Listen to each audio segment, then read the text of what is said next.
Hey tout le monde! ¿Cómo los tiene? Hago música que entretiene. Mi música los tiene fuerte bailando y se baila así.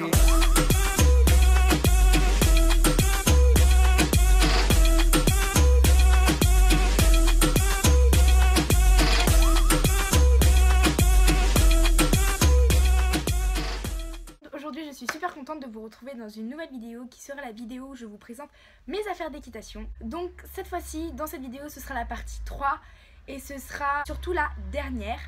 Donc voilà, donc là je vais un peu entre guillemets vous faire un récapitulatif de toutes mes affaires d'équitation. Je vais vous montrer comment je les range dans mon garage.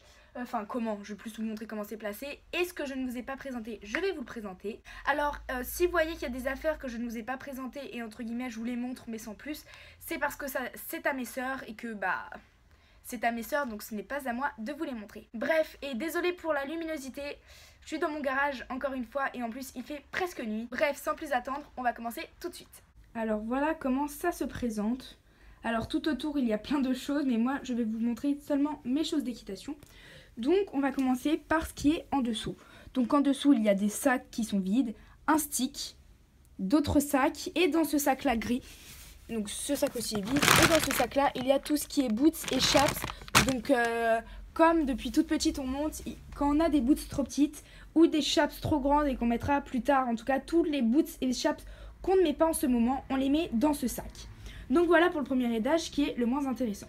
Pour le deuxième étage, parce que oui, tout est mis sur une étagère comme ça en bois. Alors, deuxième étage, ici il y a toujours des sacs vides, des bidons, bref. Là, il y a nos cravaches. Donc d'habitude, il y en a plus, mais bon, ma petite soeur et ma grande soeur sont en train de monter à cheval en ce moment où je vous parle. Donc voilà. Ensuite, on passe à côté. Donc là, il y a des tapis. Donc les tapis, je vous les ai déjà tous présentés, donc on va pas s'attarder dessus. Là, il y a un autre tapis que j'ai mis en boule parce qu'il n'y avait plus de place. Alors ici il y a une bombe qui était avant la mienne mais qui à présent est trop petite. Et là il y a une boîte de pansage rose. Donc je vais vous la sortir et je vais vous la montrer. Donc voilà, je viens de l'ouvrir. C'est une GB300, donc c'est une Fugenza. Alors en fait là-dedans on met tout le matériel de brosse qu'on n'utilise pas. Dedans il y a deux éponges, je cherchais le mot. Des brosses comme ceci, par exemple une étrie ronde, des étrilles comme ça, un cure-pied. Au fond il y a une époussette, des gants, des couteaux de chaleur. Là il y a une brosse pour la tête. Enfin toutes ces brosses là que pour l'instant on en a déjà et on n'en a pas besoin, on les met là-dedans. Donc c'est un peu notre stock en plus. Donc on continue. Ensuite on passe à l'étage au-dessus. Donc l'étage au-dessus, ici il y a une boîte de pansage où dedans il y a des rennes de travail, voilà, grises et noires Fugenza.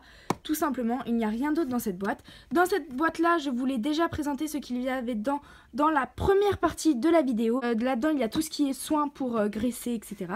Là, dans cette boîte de pansage-là, il y a, je vous ai déjà présenté ce qu'il y avait dedans sans vous présenter la boîte parce que dans cette boîte de pansage, je trouve toutes mes guêtres et tous les protège-boulets qu'on a au total. Donc tout est là-dedans. Ensuite à côté il y a le seau-pad que je vous ai déjà montré. Et dans le seau-pad il y a mon sac de pansage que je vous ai déjà présenté dans la partie 1 de la vidéo. Ensuite à côté il y a un sac mais qui n'a rien à voir avec l'équitation. Et mon sac Ikea que je vous ai déjà présenté dans la partie 1 où il y a toutes les affaires, donc ma bombe, mes bottes, ma cravache, mon collet de chasse, etc. que j'emmène à chaque fois à l'équitation pour monter. Ensuite, à gauche, il y a un petit truc que vous voyez vert qui dépasse, où là-dedans, j'attache, on accroche toutes nos longes. Donc, toutes ces longes-là, et oh oui, je ne sais pas si vous vous rappelez, mais dans la partie 2 de la vidéo, je vous avais dit que cette longe-là, je l'avais perdue. Impossible de la retrouver. Et ben en fait, en rangeant tout ça, parce que de base, c'était très mal rangé, j'ai tout re-rangé, je l'ai retrouvée, donc c'est génial. Voilà, et aussi un petit bonnet, mais ce bonnet n'est pas à moi. Ensuite, ici, donc en continuant dans le prolongement, ici il y a tous les licols qui sont accrochés à une raquette que j'ai coincée sous les tapis. Voilà, donc j'ai mis tous les licols. Donc là, c'est les licols, je vous les ai déjà présentés, donc on va pas s'attarder dessus. On continue d'autres licols, bam. Donc encore des raquettes, mais cette fois-ci qu'on a accroché que j'ai mis coincé en dessous, je ne sais pas trop quoi, bref. Donc c'est une raquette et là il y a aussi le filet de ma soeur, il y a les licols, etc. Pareil, je vous ai déjà présenté, je vais pas m'attarder dessus. On continue, alors tout ça c'est fait, donc là on passe à l'étage au-dessus pour finir. Et là j'ai mis tous les tapis Donc, et amortisseurs que j'utilise le plus souvent. Ceux qui sont là, c'est ceux que j'utilise le moins souvent ou qui sont à mes sœurs. Et ici, c'est ceux que j'utilise presque pas tout le temps, mais très souvent. Et tout ça, c'est que à moi, mais je vous les ai déjà présentés, donc je vais pas vous les représenter encore une fois. Donc voilà tout le monde, et oui, je sais, c'est déjà la fin de ma vidéo. Sur ces 3 parties, c'est cette partie-là qui va être la vidéo, je pense, la plus courte. Mais voilà, ça va être aussi celle qui est la, entre guillemets, la plus intéressante. Avant qu'ils me disent, waouh, c'est trop bien rangé, sachez que je viens de tout ranger pour la vidéo. Avant, c'était en bordel, et maintenant, j'espère que ça va rester comme ça. Croisons les doigts pour que ça reste comme ça. Alors non, on a l'impression que comme ça, toutes les affaires sont à moi et que rien n'est à mes sœurs. Mais il faut savoir que ma grande sœur a un casier à son centre équestre directement parce qu'elle a une jument en DP.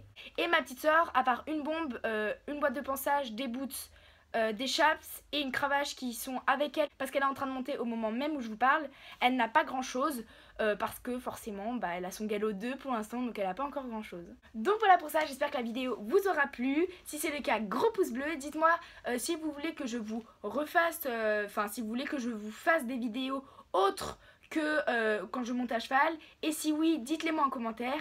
Si la vidéo vous a plu, gros pouce bleu, n'hésitez pas à vous abonner, le nombre d'abonnés ne cesse d'augmenter, donc encore un grand merci, les 4000 arrivent très vite. Et moi sur ce, je vous fais de gros bisous et je vous dis à la prochaine, bye bye. Bonus, en rangeant, vous savez, je vous avais dit que j'avais perdu une longe violette et noire, et bien je vous l'ai montré, en rangeant, je l'ai retrouvée. Et devinez qu'est-ce que j'ai retrouvé aussi? Mes guêtres. Vous savez, pour aller avec le tapis, je vous avais dit que je trouvais plus mes guêtres noires et violettes pour aller avec. Je savais pas où je les avais mis, je devais les chercher. Et pareil, en rangeant, je les ai retrouvées. Bon, comme je vous les avais pas présentées parce que je les trouvais plus, je vais vous les présenter maintenant. Bon, elles sont un peu sales, faut que je les lave, mais bref, on a compris. Donc c'est des Norton, elles sont noires et violettes. Voilà, toutes simples. Quoi dire de plus? Elles sont en néoprène à l'intérieur, noir. Voilà. Bisous!